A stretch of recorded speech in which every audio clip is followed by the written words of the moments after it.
The chamber stretched beyond comprehension.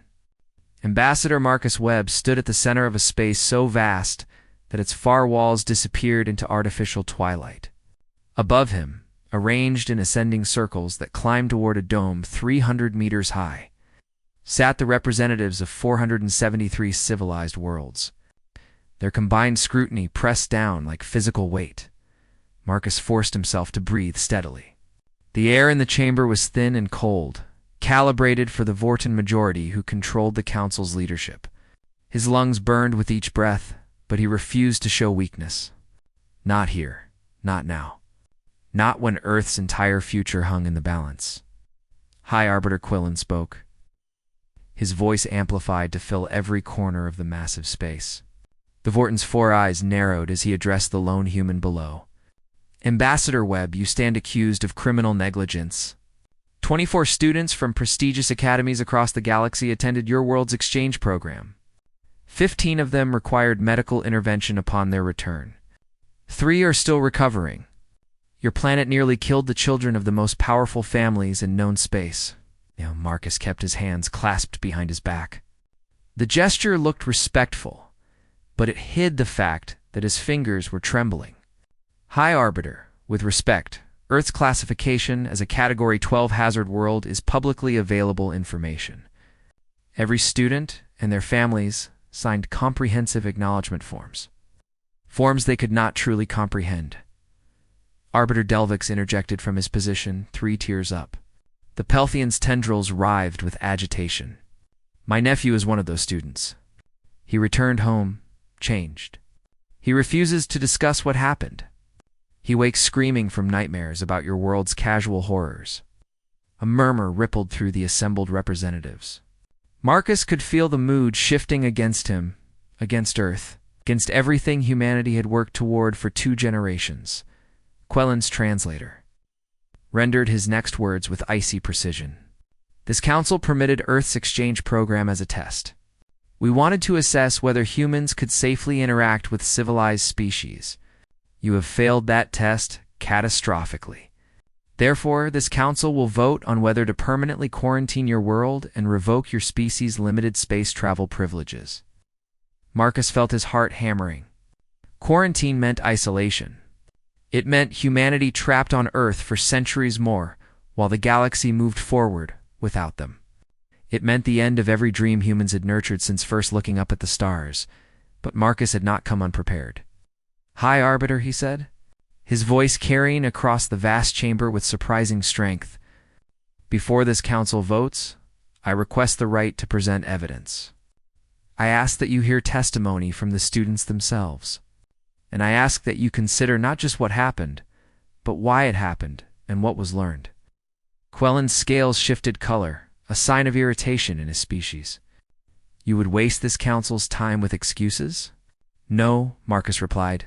I would waste this council's time with the truth. Because what happened on Earth these past 6 months is not a story of human negligence. It is a story about why civilized species need to understand the uncivilized world that made us what we are. The High Arbiter considered this. Finally, he gestured with one long-fingered hand. Very well. You may present your evidence. But know this, Ambassador Webb. If your testimony fails to satisfy this council, Earth's fate will be sealed before this day ends. Marcus nodded slowly. Then let me tell you about the 24 students who came to my world expecting to study primitive humans. Let me tell you how they laughed at Earth. And let me tell you why they stopped laughing. 6 months earlier, the transport ship descended through Earth's atmosphere with its cargo of young, brilliant, and supremely confident alien students. They came from the best families, the finest academies, the most advanced worlds. Earth was meant to be an easy credit, a curiosity, a chance to observe humans in their natural habitat like researchers studying wildlife in the ship's common area. The students gathered around viewing screens showing Earth rotating below. They could not contain their amusement. Look at the atmospheric density, said Thorne, a young Vorton whose father sat on the Galactic Council. It is burning hot from friction alone.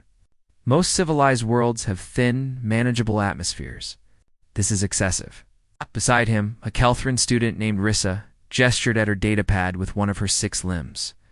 The gravity reading must be incorrect. It shows 1.4 times standard. Nothing that heavy should have evolved intelligent life. The energy cost of simply moving would be prohibitive. Perhaps that explains why humans are so slow to develop, suggested Bryn. A crystalline genthor, whose species had achieved space travel 10,000 years ago. They must expend all their resources simply surviving their own planet's hostility, the group's unofficial leader. A Pelthian named Vorak stood on his muscular lower tentacles and addressed his companions. Friends, we are guests here. We should maintain academic objectivity. However, I will note that Earth's classification as Category 12 is not accidental. This world is genuinely dangerous by any civilized standard. We must be cautious. Cautious of what? Laughed Mira, a slight Fenian whose homeworld existed in perfect, climate-controlled harmony. The humans themselves look fragile. No natural armor, no defensive capabilities, no environmental adaptations. They are soft creatures trying to impress the galaxy with their single-colony moon and primitive space stations. What none of the students noticed was the data scrolling past their screens. Seismic instability ratings, weather volatility indexes, microbial hazard warnings, megafauna population densities.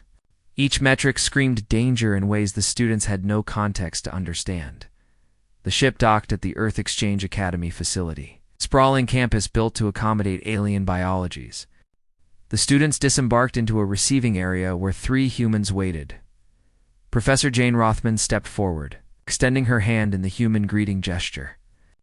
Thorne stared at the appendage uncertainly before offering his own more elegant 3-fingered hand.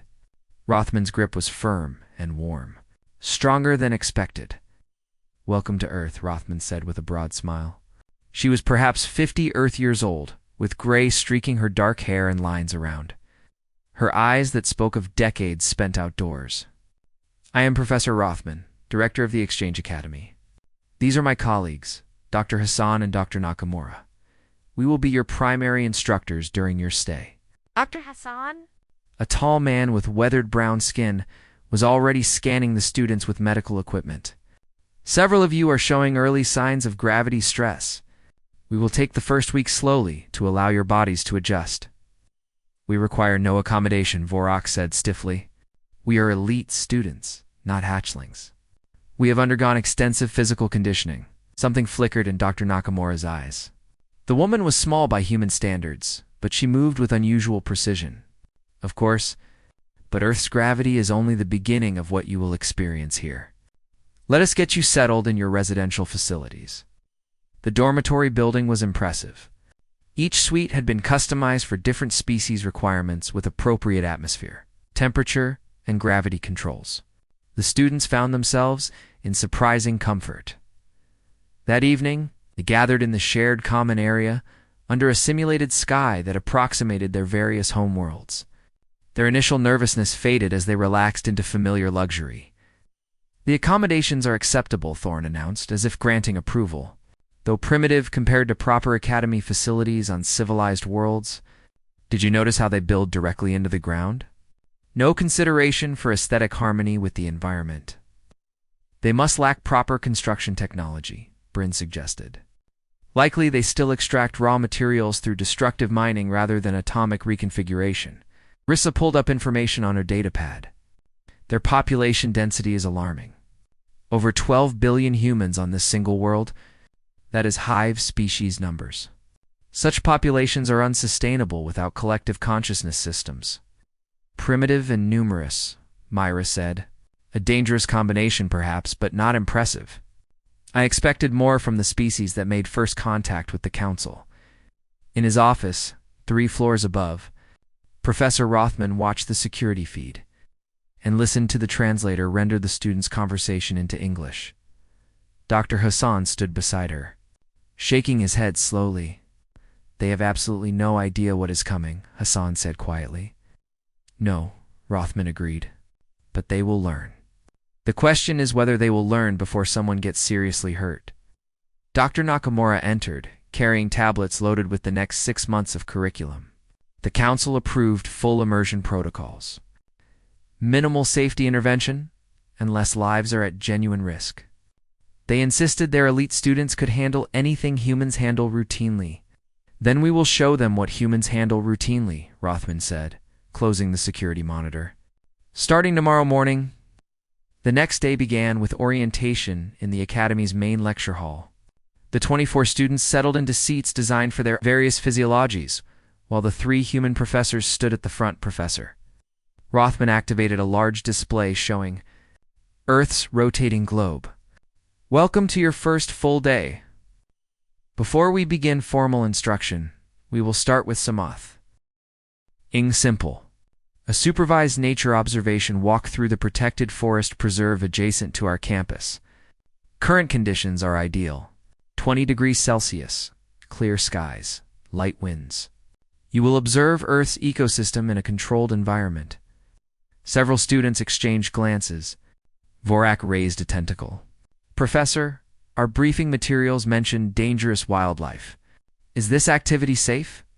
You will remain with your human guides at all times, Rothman assured him. The preserve is monitored and managed. However, I should mention that Earth's biosphere operates differently than what you are accustomed to. Stay alert and follow all instructions immediately. How dangerous could a supervised walk be? Thorne scoffed quietly to the student beside him. Professor Rothman heard the comment. Her smile did not quite reach her eyes. That is exactly what we are going to discover together.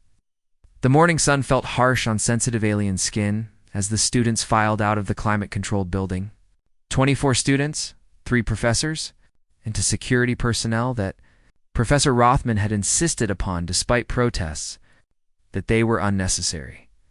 The security officers were quiet humans who wore equipment that seemed excessive for a simple nature walk. One was a broad-shouldered man named Officer Grant, the other Officer Park. Was smaller but moved with the same careful alertness that Dr. Nakamura displayed. The preserve stretched before them. Dense green forest that the humans called a typical North American temperate ecosystem. To the students, it looked wild and uncontrolled. Trees grew in apparent chaos, fighting each other for sunlight. The ground was uneven, covered in decomposing plant matter and living organisms they could not identify. This preserve covers 80 square kilometers, Dr. Hassan explained as they followed a marked trail. It contains over 10,000 plant species and approximately 4,000 animal species in natural balance. We will follow the main path, which has been cleared of major obstacles. Major obstacles? Asked Bryn nervously. What constitutes a minor obstacle? You will see soon enough, Dr. Nakamura replied. The forest was beautiful in an alien way, but the students' instruments immediately began registering concerning data. The air was thick with particles, pollen, bacterial spores, and what their scanners identified as viral fragments. Rissa stopped walking, staring at her atmospheric analyzer in disbelief. Professor Hassan, this cannot be correct. My scanner detects toxic levels of allergens and active pathogens in the air we are breathing. Your scanner is functioning perfectly, Hassan confirmed. You are breathing Earth's natural atmosphere. It is full of microscopic life, both harmful and harmless. Your immune enhancement treatments should protect you, but yes, you are being constantly exposed to potential disease. The students instinctively moved closer together. On their worlds, such contamination levels would trigger immediate quarantine and atmospheric sterilization protocols.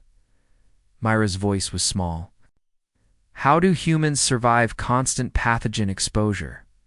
Evolution, Professor Rothman answered simply. Humans have been fighting microorganisms for millions of years. Our immune systems are extremely aggressive. We are in a constant war with disease, and we have learned to win more often than we lose. They continued deeper into the forest. Sounds surrounded them. Insects buzzing, birds calling, rustling movements in the undergrowth. Each sound made the students flinch. Their homeworlds were quiet, carefully managed. With wildlife confined to designated preservation zones, Thorne tried to maintain his composure, but even he looked uncomfortable. On civilized worlds, predators are controlled. How do you manage dangerous species populations? We do not manage them much at all, Dr. Hassan replied. Natural systems self-regulate. Predators control prey populations. Prey controls plant growth. Plants control soil composition. The cycle has functioned for millions of years without our interference. That means predators hunt freely. Vorak's tentacles curled tighter. Here now. Always, Rothman said calmly. We are in their territory. They were here long before humans built cities. They will be here long after. The first incident happened without warning. A cloud of small flying insects descended on the group, thousands of them swarming around the students. Several aliens cried out in panic as the creatures landed on exposed skin. Defensive formation, Vorak shouted. Falling back on his military academy training, students scattered in all directions. Several fell in Earth's heavy gravity, crying out as they hit the ground harder than they expected. The humans did not move. Everyone stay calm, Professor Rothman's voice cut through the chaos. They are only mosquitoes. Do not swat at them. Sudden movements make them more aggressive. Only. Mira shrieked as several insects pierced her skin. She could feel them drawing her blood. They are attacking us, or feeding, Rothman corrected. Female mosquitoes require blood to produce eggs. Their saliva contains anticoagulants, which is why the bites itch. Your immune treatments will neutralize any diseases they might carry. Diseases? Multiple students shouted simultaneously. Officer. Grant made a hand gesture, and Officer Park activated a sonic deterrent device. The mosquitoes dispersed quickly. The students huddled together, checking themselves frantically for injuries. Those organisms carry diseases, and you simply allow them to exist, Thorne demanded. We have attempted eradication, Dr. Nakamura explained, but mosquitoes are food for hundreds of bird and fish species. Remove them and the ecosystem collapses in cascade failures. Earth's interconnected nature means every species affects many others. Your world is actively hostile, declared Bryn. Earth has no feelings about you, Rothman replied gently. It simply exists. Everything here is trying to survive using whatever adaptations evolution provided, including the mosquitoes, including us. It walked for another hour. The students now hypervigilant to every movement and sound. When they reached a small stream, Professor Rothman called for a rest break. The water here is safe to drink after filtration and purification, she said, kneeling to fill a container. Raw water contains bacteria, parasites, and chemical runoff from natural decomposition processes. None of the students approached the stream. Then Rissa screamed. She had wandered slightly off the path to examine an interesting flower. Her foot came down near a coiled shape hidden in tall grass. The creature was perhaps 1 meter long, covered in patterned scales that shimmered in the sunlight. The snake raised its head. Tongue flicking out to taste the air, body tense. Every student instinct recognized a predator. On their worlds, such a creature would be in a secure research facility. Carefully studied, its venom synthesized in laboratories under strict safety protocols. Here it was simply lying in the grass waiting for prey. Officer Grant moved with shocking speed, positioning himself between Rissa and the snake.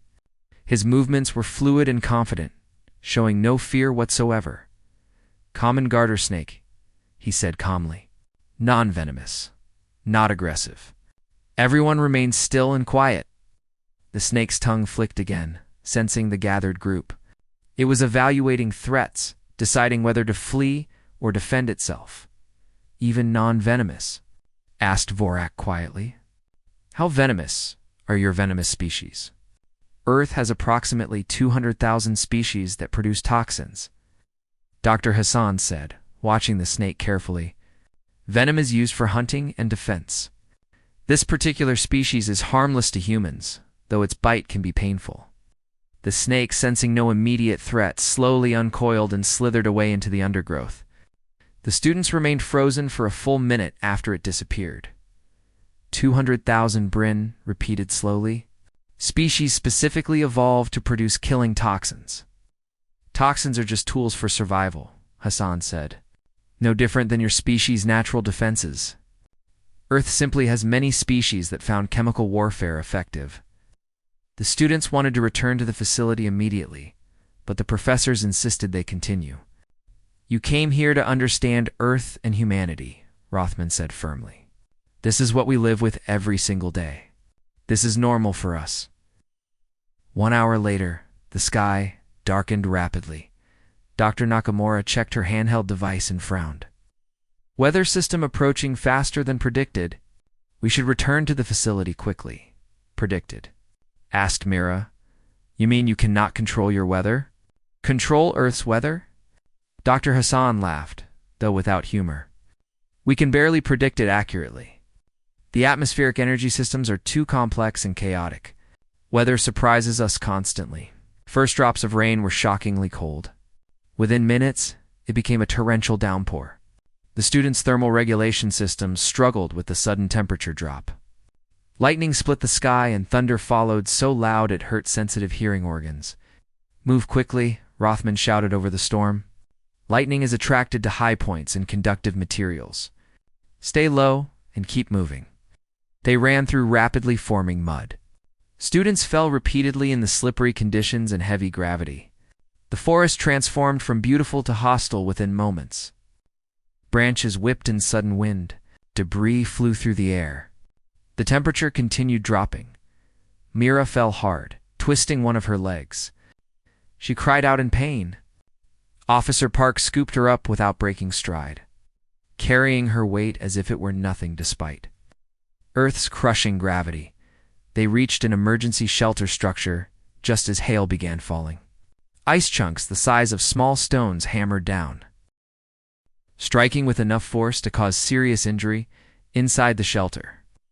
The students huddled together, soaking wet, shivering and terrified. Several were crying. Vorak's tentacles were wrapped so tightly around himself that the tips had turned white from restricted circulation. The humans were damp and alert. "But calm.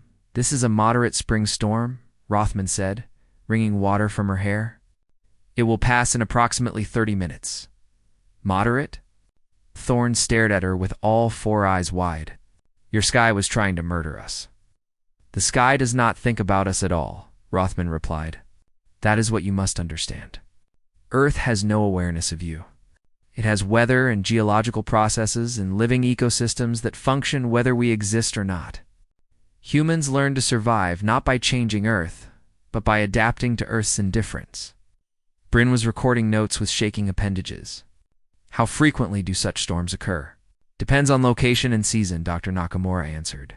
"Some regions experience severe weather daily, others rarely.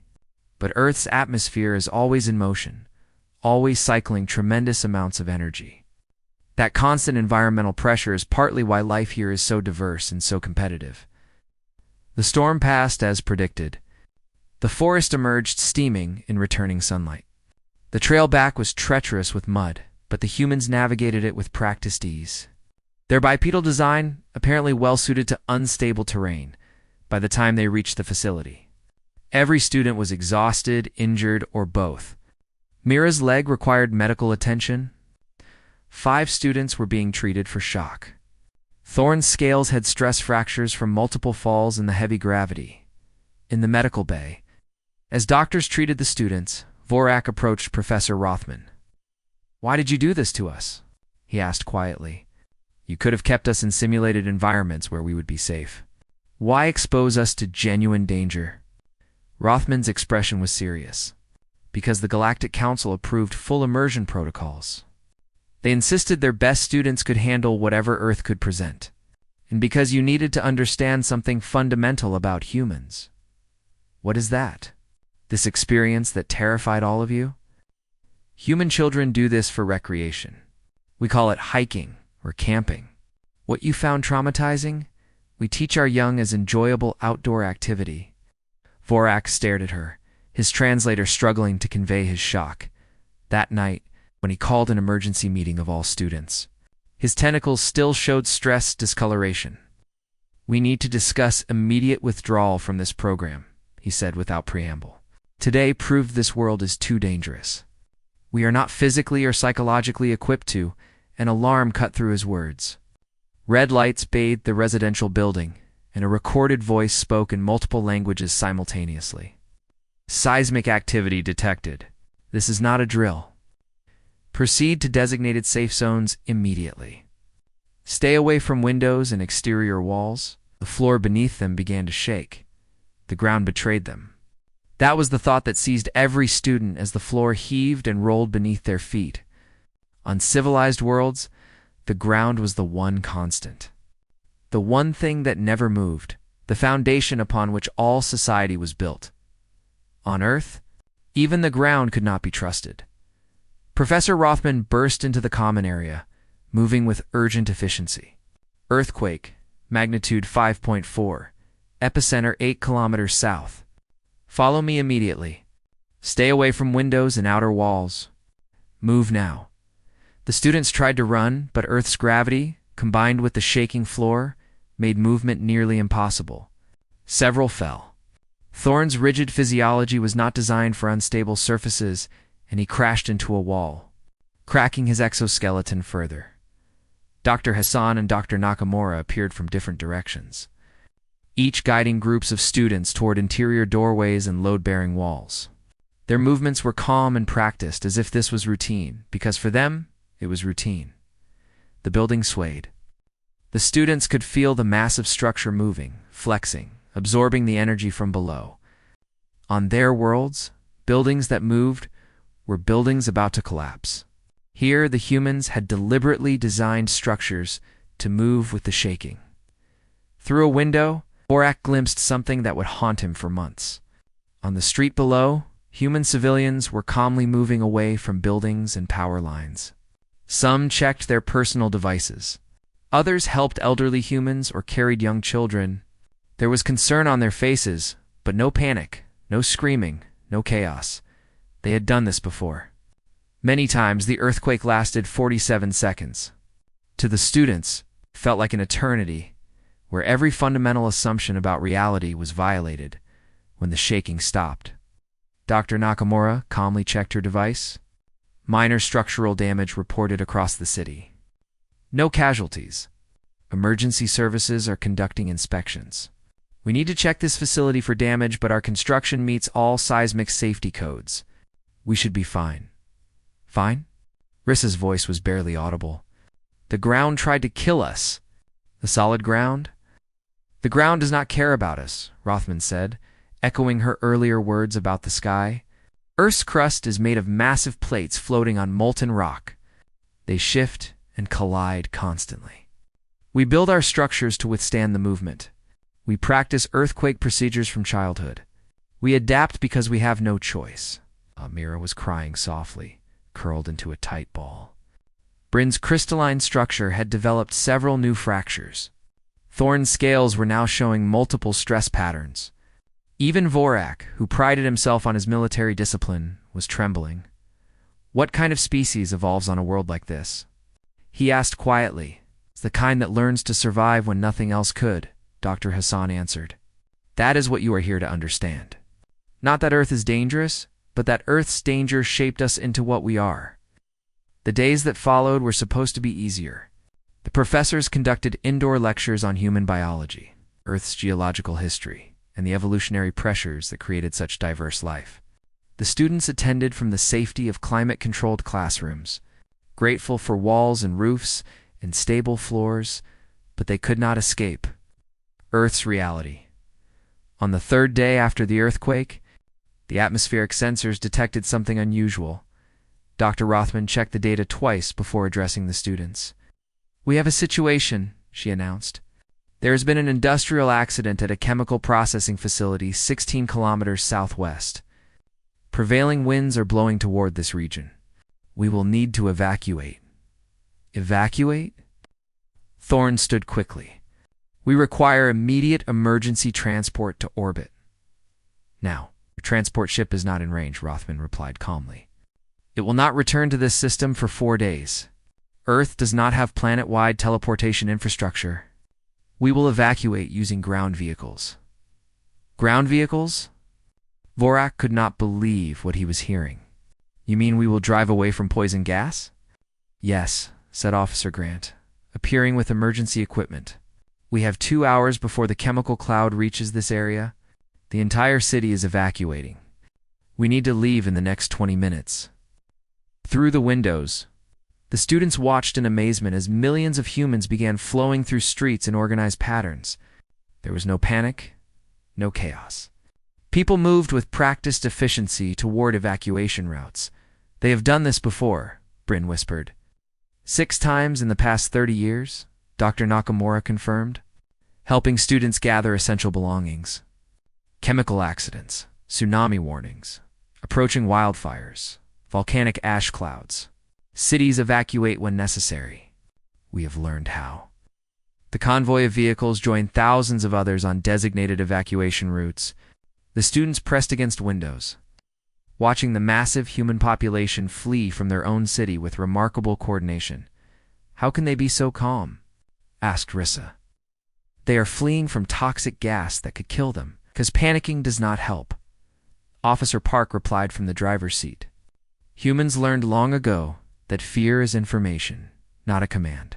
You feel the fear, acknowledge it, then decide what action to take. Panic is when fear makes decisions for you. That gets people killed. They drove for an hour before Dr. Hassan, monitoring the chemical cloud's movement on his device, spoke urgently. The wind patterns are shifting. The cloud is moving faster than models predicted. At current speed, it will overtake us before we clear the danger zone. Alternative plan, Rothman said immediately. There is an emergency shelter facility 3 kilometers ahead, designed for exactly this type of scenario. The massive shelter structure rose beside the highway like a fortress. Dozens of vehicles converged on it simultaneously. Hundreds of humans streamed toward the entrance in organized groups. Watch them, Dr. Nakamura said to the students as they approached. Watch how they move. The students observed families with small children being directed to the entrance first. Emergency personnel guided traffic. Volunteers helped elderly or disabled humans. Everyone moved with purpose, but without panic. This is rehearsed, Vorak said. They practice this. Monthly drills, confirmed Officer Grant. Every citizen knows their designated shelter. Every shelter runs practice evacuations. On Earth, disaster preparedness is not optional. It is necessary for survival. Inside, the shelter was enormous. Emergency lighting illuminated rows of bunks, supply stations, medical facilities, and life support systems. Thousands of humans were settling in with practiced efficiency. Children, W.A. Air being kept calm with organized activities. Medical teams set up triage stations. The students were directed to a section equipped with alien-compatible life support. Through reinforced windows, they watched the toxic cloud roll over the city like thick fog. How long must we stay here? Asked Mira. Until the all-clear is issued, Rothman replied. Could be hours or days. Depends on how long it takes for the cloud to disperse and for hazardous materials teams to declare the area safe. Hours crawled past. The students tried to rest, but sleep was impossible. The shelter hummed with activity as thousands of humans adapted to emergency conditions. What struck the students most was the absence of despair. Humans talked, shared food from emergency supplies, comforted their children, even laughed at shared jokes. They are not afraid, Bryn observed quietly. They are afraid, Dr. Hassan corrected. But they are also experienced. Most of these humans have been in emergency shelters before. They know the procedures, trust the systems, and understand that fear does not change their circumstances. So they focus on what they can control. A human woman approached their area wearing a volunteer badge. She was perhaps 40 Earth years old, with tired eyes, but a genuine smile. Her name badge read Julia. Checking if you need anything, she said kindly. Food, water, medical attention. We are managing, Vorak replied. Thank you. Julia nodded but lingered. First time in an emergency shelter? First time fleeing from atmospheric toxins, Vorak said. Julia's smile held understanding. It is frightening the first time. I was 7 during my first evacuation. Wildfire coming down from the mountains. I asked my parents if we were going to die. My father told me something I never forgot. The students waited. Said maybe we would die, but probably we would not. because humans are very good at not dying when we pay attention and help each other. And he was right. We survived that fire and 6 other emergencies since then. You survive by being smart and careful and working together. You experienced this as a child? Rissa was horrified. Most human children experience at least one serious emergency before age 10, Julia explained. It teaches us to handle fear, to function under pressure, to trust our training. It makes us strong. She moved on to help other refugees. 12 hours into the shelter stay, an announcement echoed through the facility. Attention! The filtration system has detected a breach in Sector 4. Automated systems are compensating, but we need volunteers with technical skills to assist with manual repairs. Professor Rothman stood immediately. I have engineering training. Officer Grant and Dr. Hassan also volunteered. Then, to everyone's surprise, Vorak spoke. I will help too, Vorak. No, Thorn protested. I am an engineering student, Vorak said firmly. I have technical knowledge. The humans are volunteering to fix a problem that threatens everyone. I can help. Dr. Nakamura looked at him seriously. The air in that sector is compromised. Even with protective gear, there is risk.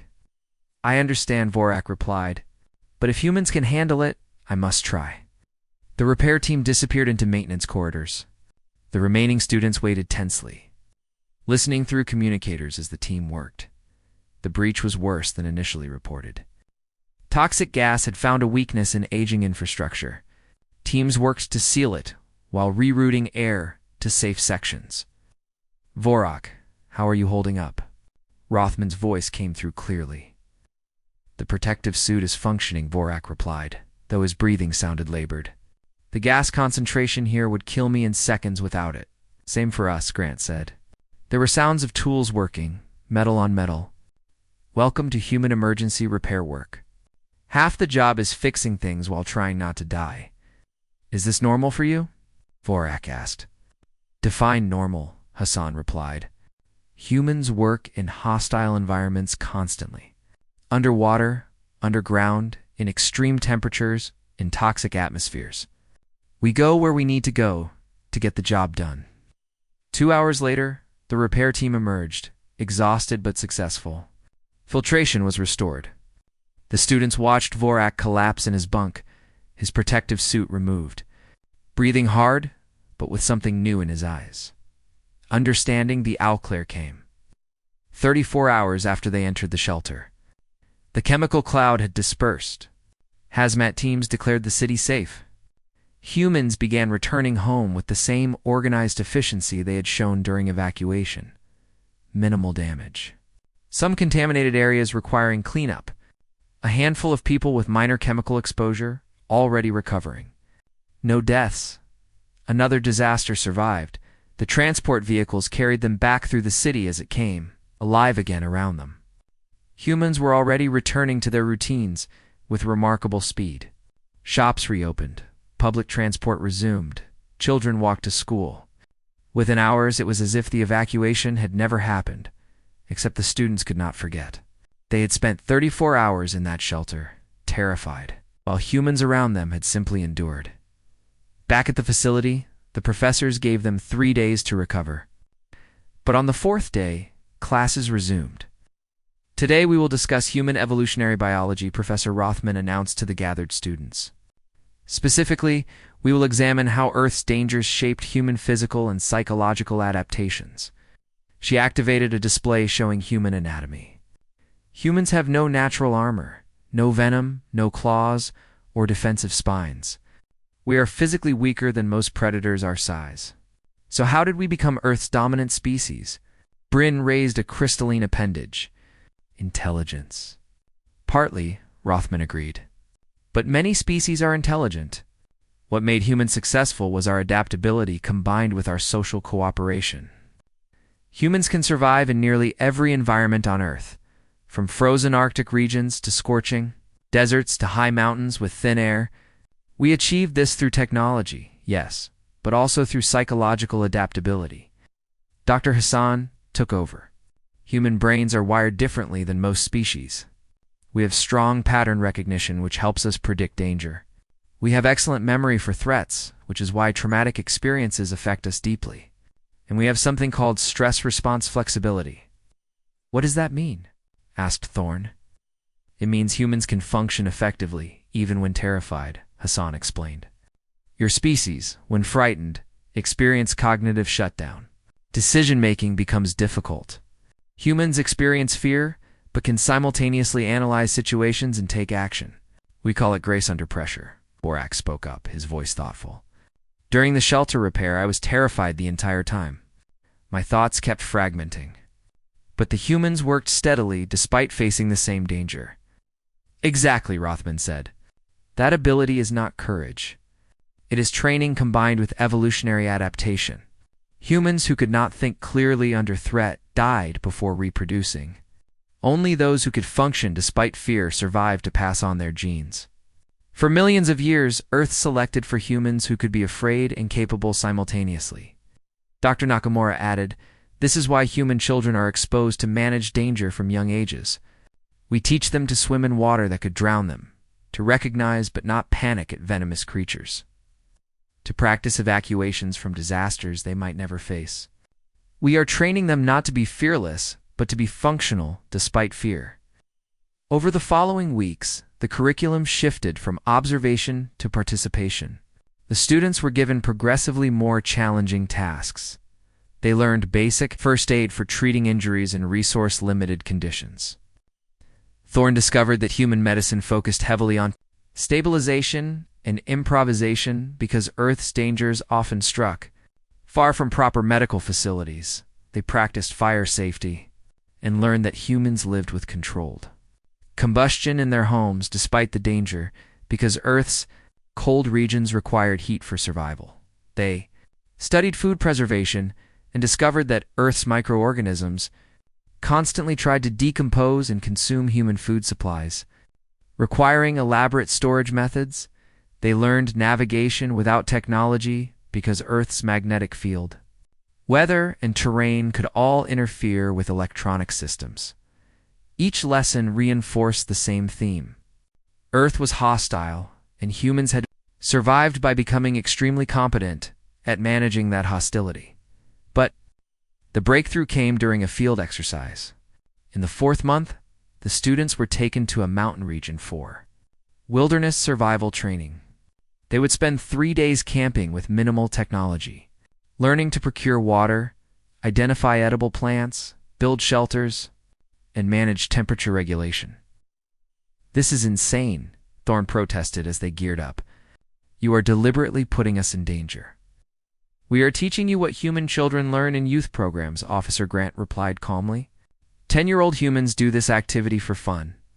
The first night was miserable. The students struggled to build shelters that would protect them from wind and cold. They failed to start fires properly. They were hungry, uncomfortable, and frightened of every sound in the dark forest around them. But the second day, something changed. Rissa successfully purified water from a stream using the filtration method Dr. Hassan had taught. The water tasted strange but did not make her sick. She had obtained life-sustaining resources from a hostile environment through learned skill. Bryn managed to start a fire using friction methods.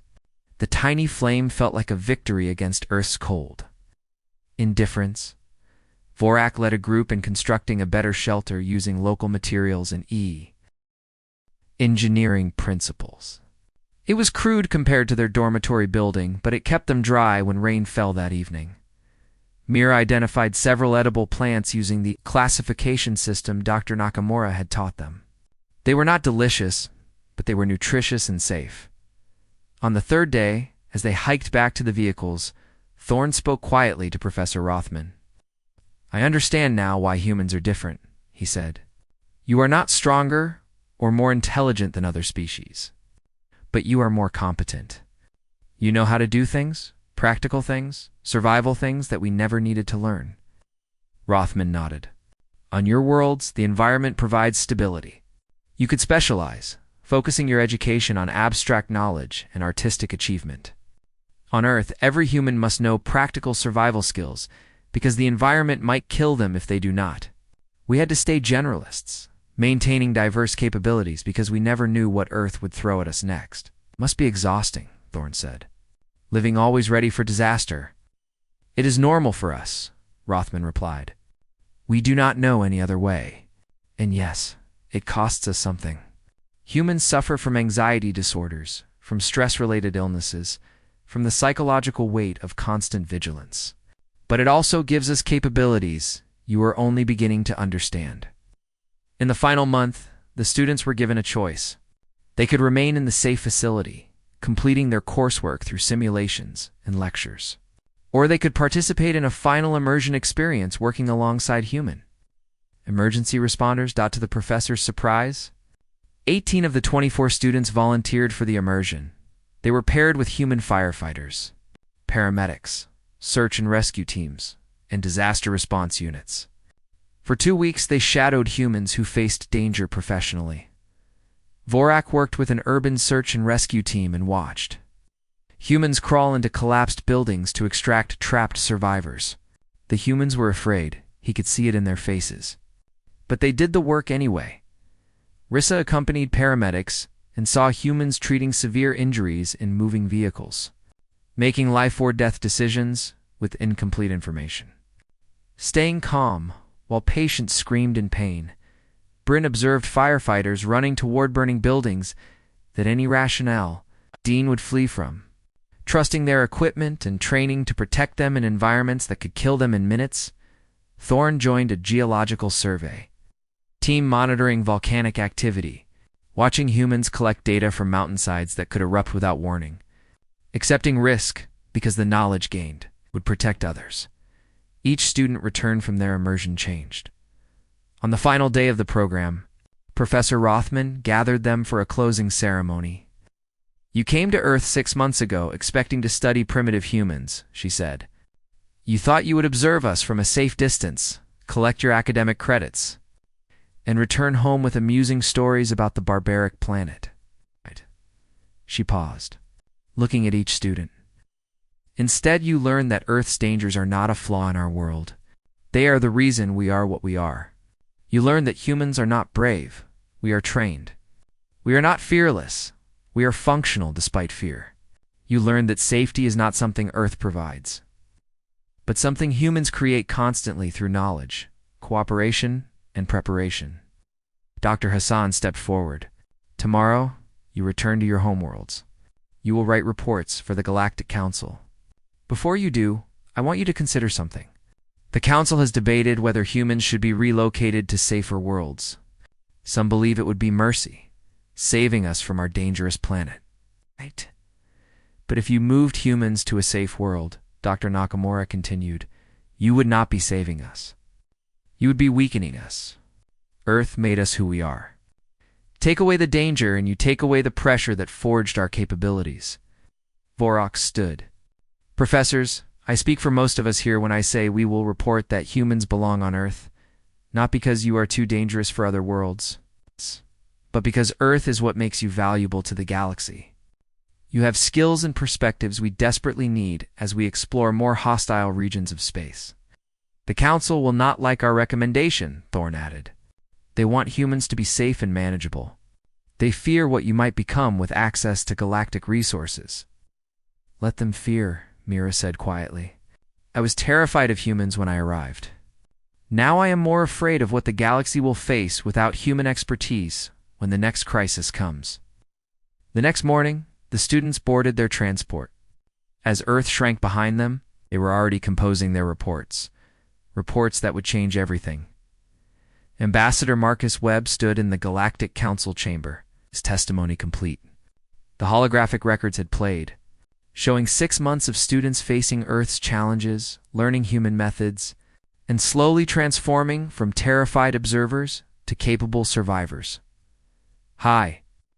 Arbiter Quellen's scales had shifted through multiple colors during the presentation, finally settling on a deep blue that indicated thoughtful consideration rather than anger.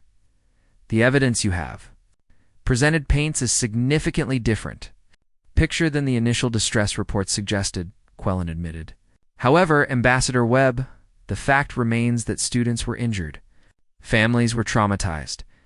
How do you justify these outcomes? Marcus straightened. Hi, Arbiter. I do not justify the injuries. I acknowledge them. But I ask this council to consider what those students gained alongside their physical and psychological challenges. They learned skills that their prestigious academies never taught them. They learned that fear can be managed, that danger can be assessed and mitigated, that impossible problems can be solved through creativity and persistence. He gestured and new halls appeared. Academic papers, research proposals, new safety protocols. Student Vorak returned home and revolutionized Pelthian emergency response based on human methodologies. His work has already prevented casualties in 3 industrial accidents. Another gesture. Student Bryn has designed new materials for spacecraft hulls inspired by Earth's adaptive organisms. Her research is making deep space exploration safer for all species. More papers, more achievements. Riss's improved life support systems. Thorne's treatise on leadership under crisis conditions. Mira's groundbreaking work on psychological resilience training. These students came to Earth believing safety was a right, Marcus continued. They left understanding that safety is a practice, a skill, something you create, rather than something you receive. That lesson is worth some stress fractures and nightmares that will heal. Arbiter Delvix, whose nephew had been one of the traumatized students, spoke up. Pretty words, Ambassador, but they do not address the fundamental concern. Earth is dangerous. Humans are products of a violent world. Some on this council fear your species will bring that violence into civilized space. Marcus let the accusation hang before responding carefully. Arbiter Delvix, with respect, every species in this chamber has a history of violence. The Vorden fought civil wars that lasted centuries. The Pelthians nearly destroyed their oceans through industrial carelessness. The Genthor committed atrocities during their expansion period. Every civilization has dark chapters, because civilization itself is an achievement earned through mistakes and corrections. He activated another display showing Earth's history. Humans have made terrible mistakes. We have fought wars, caused environmental damage, treated each other cruelly. But Earth did not allow us to make mistakes slowly. Our world punished foolishness with extinction. We had to learn quickly, adapt rapidly, and cooperate effectively or die. That pressure made us competent in ways that stable worlds do not teach. Marcus moved to the center of the vast chamber, addressing all the assembled representatives directly. You fear humans because we come from a death world. I am asking you to understand that Earth's danger is precisely why the galaxy needs us. Not as warriors or threats, but as experts in handling the impossible. When your careful plans fail, when your technology breaks, when chaos overwhelms your systems, humans are the ones who can still function and solve problems. A Kelthran representative spoke up. You make Earth's hostility sound beneficial, 'cause it is, Marcus replied. When the Kelvin station's life support failed, human engineers fixed it in conditions that would have killed your species. When Theta Sigma colony faced famine, human agricultural experts developed solutions using Earth's harsh environment farming techniques. When plague struck the Vexian homeworld, human doctors helped develop cures because we have been fighting diseases for our entire evolutionary history. He paused, letting that sink in. You fear we will bring Earth's violence to the stars? I am telling you, we will bring Earth's competence instead. The ability to face danger calmly, the skill to solve problems under pressure, the knowledge that survival is not given, but earned through preparation and cooperation. Quellen raised one long-fingered hand. You present a compelling argument, but we must hear from the students themselves. They experienced Earth's dangers directly. One by one, holographic projections of the 24 students appeared. Transmitted from their various homeworlds, Arbiter Delvix addressed them directly. Students of the exchange program, you have heard Ambassador Webb present his case. We ask you now, should humanity be fully integrated into the Galactic Union, or should Earth remain quarantined? Silence filled the chamber. Then Vorak's projection stepped forward. Counselors, I came to Earth believing humans were dangerous primitives. I was wrong. Humans are not primitive. They are experienced in ways we cannot comprehend, because our civilized worlds protected us from the lessons Earth teaches. They live every day managing challenges that would cause any of our governments to declare planetary emergencies. Bryn's projection activated. I second Vorak's assessment. Furthermore, restricting humanity to Earth would be catastrophic for galactic progress. Human methodologies for crisis management and adaptive problem-solving are decades ahead of ours in practical application. They have critical knowledge to share, Thorne spoke next. They traumatized me. I still have nightmares about Earth's casual dangers. But I also dream about the humans who saved us repeatedly, who turned crisis into routine through preparation and skill. My people need to learn from them. We all do, Riss's voice carried across the vast distance. The Council is asking the wrong question. It is not whether humans are safe for the galaxy. It is whether the galaxy is ready for what humans will do once fully integrated. They will look at our civilized worlds and see inefficiencies, vulnerabilities, and missed opportunities. They will want to improve things, to solve problems we have accepted as unsolvable. Is that not a threat? Delvix demanded. It is a promise, Rissa replied. Humans see problems and solve them. They face danger and adapt to it. They encounter the impossible and make it possible. That is not threatening. That is exactly what we need as we expand into more hostile space. Mira added, My government was planning a mining operation in a radiation-dense nebula. Every species engineer said it was too dangerous. Then a human consultant said, Here is how you do it anyway. And she was right. The operation is now successful, and by human standards, acceptably dangerous. Acceptably dangerous, Quellen repeated slowly. That phrase encapsulates our concern. Humans have a different threshold for acceptable risk. Yes, Mira agreed, because they understand that everything worth doing involves risk. Progress requires uncertainty. Discovery demands facing danger. Humans learned this from Earth, and it makes them invaluable. Student after student provided testimony. Even the 3 who had required extended medical treatment spoke about what they had gained. The 2 in trauma counseling discussed how working through their Earth experiences had made them stronger, more capable, better prepared for uncertainty. Not one student recommended keeping Earth quarantined. The Council retired to deliberate.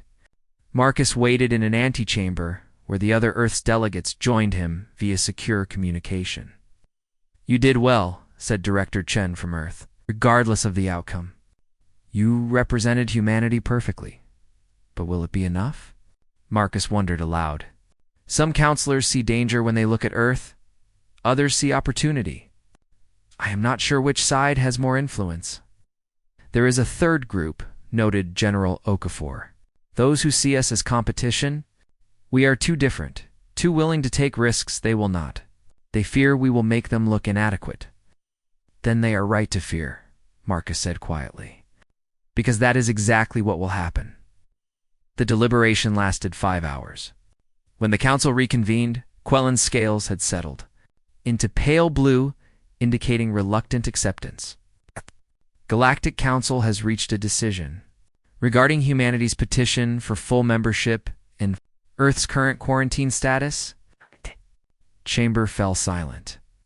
The testimony has been illuminating. The students' experiences, while challenging, have demonstrated capabilities the galaxy needs. Human ability to function in hostile conditions, to adapt to crisis, to find solutions where others see only impossible problems. These are valuable traits in an expanding civilization. Marcus felt hope rising. However, Quellen continued, the Council remains concerned about complete integration. Earth has shaped humans in ways that make them fundamentally different from other species. This difference, while valuable, presents challenges. Therefore, the Council proposes a conditional agreement. Marcus held his breath.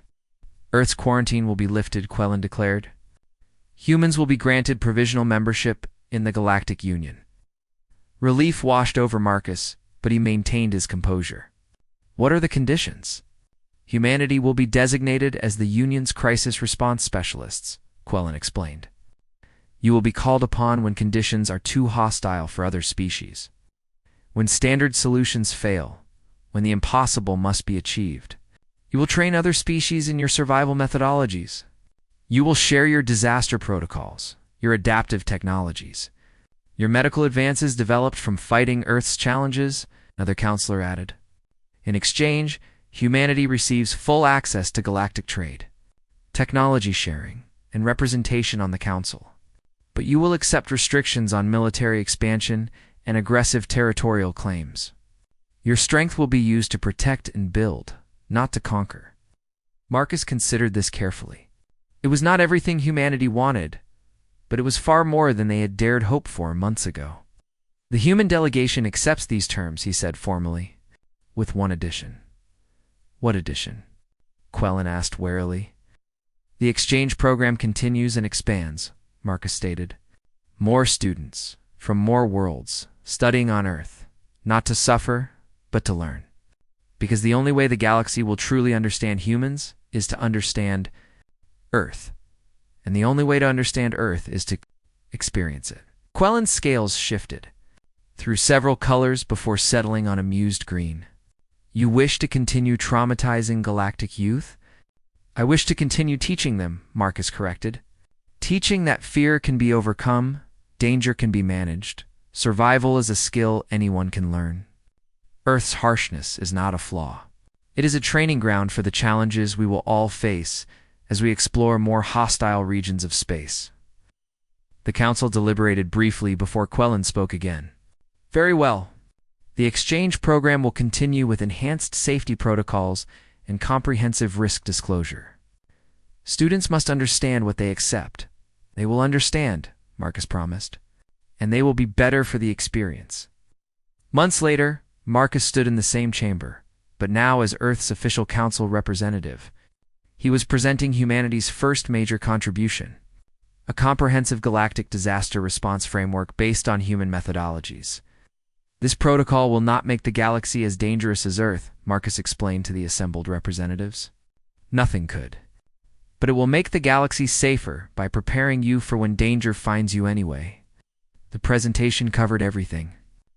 Emergency response procedures, evacuation protocols, psychological resilience training, adaptive engineering for hostile conditions, medical care under resource constraints. It was humanity's entire survival playbook, offered freely. As he concluded, Delvix, now more ally than opponent, spoke up. Ambassador Webb, are you not concerned that sharing this knowledge makes humans less unique, less necessary? Marcus smiled. Counselor, humans learned long ago that shared knowledge is amplified knowledge. By teaching you our survival skills, we do not lose our edge. We gain partners. Because the galaxy contains dangers we have not yet discovered, when we face them, I want every species prepared. He looked around the chamber. Earth taught us that survival is never a solo achievement. It requires cooperation, shared knowledge, mutual support. Every human society that tried to survive alone failed. Those that learned to work together endured. So yes, we share everything. Because somewhere in this galaxy, another disaster waits. Another impossible situation demands a solution. When it comes, I want every species as prepared as humans are. We learned from Earth's indifference that the only way to survive an uncaring universe is to care for each other. The chamber erupted in approval, a sound like Earth's ocean waves, constant and overwhelming. Back on Earth, at the expanded Exchange Academy, 50 new students from 30 species gathered for orientation. They looked nervous and excited and completely unprepared. Professor Rothman stood before them. Older now, with more gray but the same steady eyes. Welcome to Earth. Over the next months, you will be challenged beyond your imagination. You will face fears you did not know you had. You will question this decision. She paused. But you will also discover capabilities you never knew you possessed. You will learn that courage is not the absence of fear, but the decision to act despite it. You will understand that the universe does not owe you safety, but you can create safety through knowledge, preparation, and cooperation. Dr. Hassan stepped forward. Earth will challenge you, not because it hates you, but because it does not care about you. The storm does not check if you are ready. The earthquake does not ask permission. The diseases do not wait for you to prepare. But, Rothman continued, humans survived 4 billion years of Earth's indifference by becoming smart, tough, and compassionate. We will teach you those same skills. Not to make you human, but to make you survivors. A young student raised a tentacle nervously. Professor Rothman, I read student Vorak's reports. He said Earth changed his entire worldview. Is that true? Rothman smiled. It is true. 6 months from now, you will write your own report. You will tell your people what you learned. And perhaps you will understand why humans look at our dangerous, hostile, beautiful death world and call it home. The students filed out to explore the campus. Through the window, Rothman watched them marveling at Earth's heavy gravity, thick atmosphere, and wild ecosystem.